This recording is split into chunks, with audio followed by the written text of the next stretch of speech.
करने वाले हैं कि अलग अलग फील्ड्स में अलग अलग लोगों ने जो भी कुछ एक्स्ट्रा ऑर्डिनरी अचीव किया है, उनकी कुछ कोटेशंस हैं। उन कोटेशंस के थ्रू हम उनकी थॉट प्रोसेस को समझने की कोशिश करेंगे कि वो किस तरीके से सोचते थे, ऐसा क्या था उनकी सोच में जिसकी वजह से वो कुछ एक्स्ट्रा ऑर्डिनरी अचीव कर पाए। तो आज शुरुआत होने वाली है एल्बर्ट आइंस्टाइन से। लेकिन अगर आप लोग जो मुझे अभी वीडियो में देख रहे हैं, आप चाहते हैं कि कोई पर्टिकुलर पर्सन है जिनकी कोटेशंस की हम डेप्थ में जाएं और उनकी थॉट प्रोसेस को समझने की कोशिश करें, तो आप नीचे कमेंट सेक्शन में बता सकते हैं और मेरे आने वाले सेशंस में मैं एक एक करके उनको कवर करता चला जाऊंगा।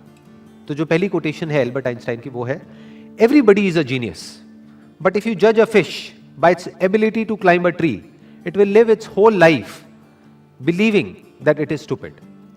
बड़ी पावरफुल स्टेटमेंट है ये, इसको ध्यान से समझने की कोशिश करते हैं कि अगर कोई और उस फिश को जज करे तो कोई प्रॉब्लम नहीं है, तो इसका मतलब वो बेवकूफ है। यानी कि अगर दुनिया आपको जज करे तो कोई प्रॉब्लम नहीं है, इसका मतलब दुनिया बेवकूफ है। बट अगर वो मछली खुद अपने आप को जज करने लग जाए इस बेस पे कि देखो मैं पेड़ पर नहीं चढ़ सकती तो मैं बेवकूफ हूं, तो वो बेवकूफ है। हर एक की कोई ना कोई एबिलिटी होती है। जैसे सचिन तेंदुलकर है, उनकी अपनी एक एबिलिटी है। एल्बर्ट आइंस्टाइन है, उनकी अपनी एक एबिलिटी है। अगर एल्बर्ट आइंस्टाइन को बैट दे दिया जाए तो वो कैसे लगेंगे? लोग हंसेंगे। या अकाउंट्स में डाल दिया जाता तो क्या होता? जबरदस्ती उनको चार्टर्ड अकाउंटेंट बना दिया जाता तो क्या होता? क्या वो कभी भी ऐसा कुछ अचीव कर पाते जो उन्होंने अचीव किया? No doubt he was a genius. But वो जीनियस क्यों थे? क्योंकि उन्होंने वही किया जो उनकी नेचुरल इंक्लिनेशन थी। जैसे कि एक मछली है, अगर उसको बोला जाए कि पानी में तैरो तो वो पानी में बहुत तरीके से तैर सकती है। ऐसा कुछ कर सकती है कि जो देखने वाले हैं दे विल बी मेस्मराइज्ड। वो कहेंगे कि यार ये कैसे हो सकता है? जिसको पानी के अंदर तैरना नहीं आता है और वो उसको देखेगा मछली को, तो वो क्या कहेगा? ये मछली जीनियस है। तो इस तरह से पहले हमको समझना पड़ेगा कि हमारा पर्सनालिटी टाइप क्या है, और जब हम अच्छे तरीके से समझ जाएंगे और फिर एक्ट करेंगे, then sky is the limit. फिर सबके अंदर एक जीनियस है, फिर सब जीनियस है। Next quote is education is not the learning of facts but the training of the mind to think. क्यों कहा जा रहा है ये? देखो क्या कमाल की बात इन्होंने कही है। बल्कि जिस वक्त इन्होंने कही थी उस वक्त कंप्यूटर्स इतने ज्यादा डेवलप नहीं हुए थे, इंटरनेट इतना ज्यादा पेनिट्रेट नहीं हुआ था, फिर भी वो देख पा रहे थे कि फ्यूचर में क्या होने वाला है। उसके बेस पर ये स्टेटमेंट उन्होंने दी है। क्यों एजुकेशन में लर्निंग ऑफ फैक्ट्स इंपॉर्टेंट नहीं है? क्योंकि आज की डेट में अगर बात करी जाए तो जो फैक्ट्स हैं या जो नॉलेज है वो तो एक क्लिक ऑफ बटन पे अवेलेबल है। मतलब अगर एजुकेशन का मतलब यही है कि स्कूल जाओ, कॉलेज जाओ और जो बुक्स में लिखा है उसको रट लो और अपने यहां पर फीड कर लो, तो इसकी जरूरत क्या है? वो तो ऑलरेडी मोबाइल में है। जो बुक्स में लिखा है अगर उसको आपने रट भी लिया और यहां पर फीड भी कर लिया, तो अगर उसको रिट्रीव करना है तो कैसे करोगे? अपने आप से एक क्वेश्चन पूछना पड़ेगा, तभी तो वो याद आएगा और आप बोल दोगे। बट यही काम अब अगर क्वेश्चन पूछ करके ही आंसर आना है, तो वो क्वेश्चन तो आप यहां पर भी पूछ सकते हो मोबाइल में। आप इससे पूछोगे, हाँ भैया बताओ ये क्या है, वो क्या है, इस क्वेश्चन का आंसर क्या है, तो ये मोबाइल ही दे देगा ना आपको आंसर। और जितनी मेमोरी इसके अंदर फीडेड है, जितनी नॉलेज एक मोबाइल के अंदर फीडेड है, जितनी नॉलेज गूगल में फीडेड है, क्या उतनी नॉलेज हम अपनी ब्रेन में फीड कर सकते हैं? तो हमारी ब्रेन, अगर हम एजुकेशन को सिर्फ इतना ही समझते हैं कि एजुकेशन का मतलब कि फैक्ट्स को यहां पर फीड कर दिया जाए, तो हमारी ब्रेन इससे बहुत पीछे ही रहेगी, चाहे हम जितना मर्जी डेवलप कर लें। तो वो एजुकेशन किसी काम की नहीं है। तो व्हाट इज रियल एजुकेशन, ये समझना बहुत जरूरी है।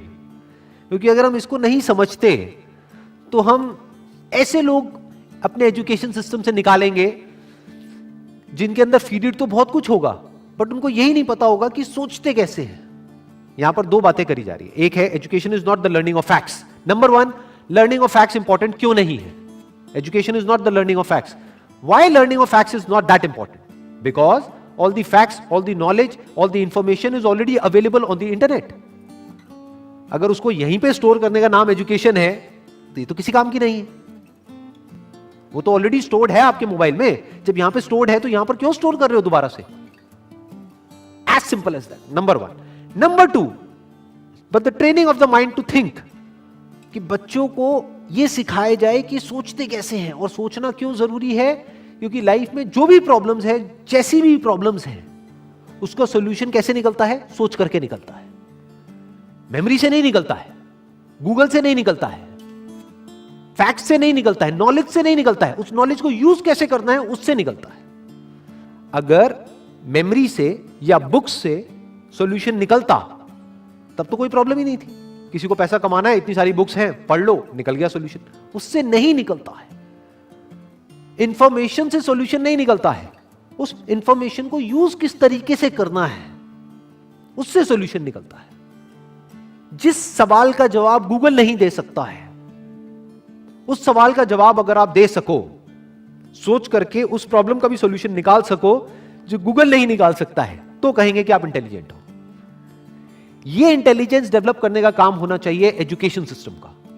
This is real education.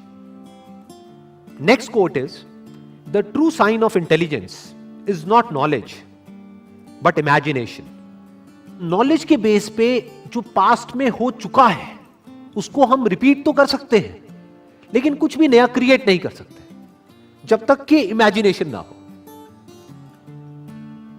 यानी पहले हम कुछ इमेजिन करें, फिर नॉलेज को यूज करें तो ठीक है, बट अगर सिर्फ नॉलेज के बेस पर हम सोचें कि कुछ भी नया डिस्कवर हो सकता है, इम्पॉसिबल। नॉलेज के बेस पर हम गोल गोल गोल गोल एक पैटर्न में घूम सकते हैं कि जो हो चुका है उसको रिपीट कर सकते हैं। फॉर एग्जाम्पल, यहां पर एक बल्ब है, तो इस बल्ब को बनाने की एक नॉलेज है हमारे पास में, तो उस नॉलेज से क्या हो सकता है, और बल्ब्स बन सकते हैं, एक फैक्ट्री बन सकती है, उस फैक्ट्री में और बल्ब्स को प्रोड्यूस किया जा सकता है। और एक ऐसा भी टाइम था जब कोई बल्ब नहीं था, देयर वाज नो बल्ब। तो बल्ब कहां से आया? क्या नॉलेज से आया? जो भी ह्यूमैनिटी की नॉलेज थी हजारों साल की, क्या वहां से आया वो बल्ब? बल्ब कहां से आया? इमेजिनेशन से आया। किसी ना किसी ने सोचा, यानी वो बल्ब कहीं नहीं था, किसी बुक में नहीं था, इस दुनिया में नहीं था, कहीं नहीं था, किसी के माइंड में था। उसने सोचा कि अच्छा ऐसा भी कुछ हो सकता है, और उसके ऊपर काम करना शुरू कर दिया। तो क्या हुआ? वो इमेजिनेशन रियलिटी बन गई। इनफैक्ट अगर हम अपने आसपास में देखें, इस दुनिया में कुछ भी, एक सुई से लेकर के एक एरोप्लेन तक, सब कुछ आज रियलिटी है। आज वो नॉलेज के फ्रेमवर्क में है। आज हमारे पास में नॉलेज है कि सुई कैसे बनानी है, एरोप्लेन कैसे बनाना है। We have knowledge of producing it, we have knowledge of running it, we have knowledge of creating it. But एक टाइम पे वो सब क्या था?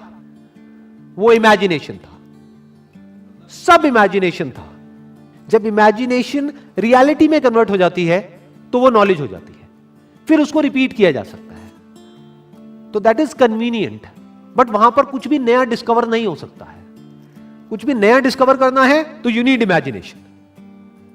जैसे एक तरफ से व्हील डिस्कवर हो गया, एक तरफ से लगेज डिस्कवर हो गया, अब यहां पर इमेजिनेशन की जरूरत है। क्या लगेज उठाने में दिक्कत आ रही है? व्हील है, व्हील लेकिन बड़ा है, तो अगर इस व्हील को छोटा कर दिया जाए और उस लगेज के नीचे फिट कर दिया जाए तो क्या होगा? ये इमेजिनेशन है। This is the difference between imagination and reality. यानी कि अगर इसको हम अपनी लाइफ से रिलेट करें तो जो भी हमारी जो करंट सिचुएशन है या जो भी कुछ आज तक हमारे साथ में हुआ है, वो सब क्या है? नॉलेज है, फैक्ट्स है। हो सकता है वो फैक्ट्स या जो हमारी रियलिटी है वो ये कह रही है कि हम लाइफ में कुछ कर ही नहीं सकते, बट इमेजिनेशन यहां पर क्या कर सकती है?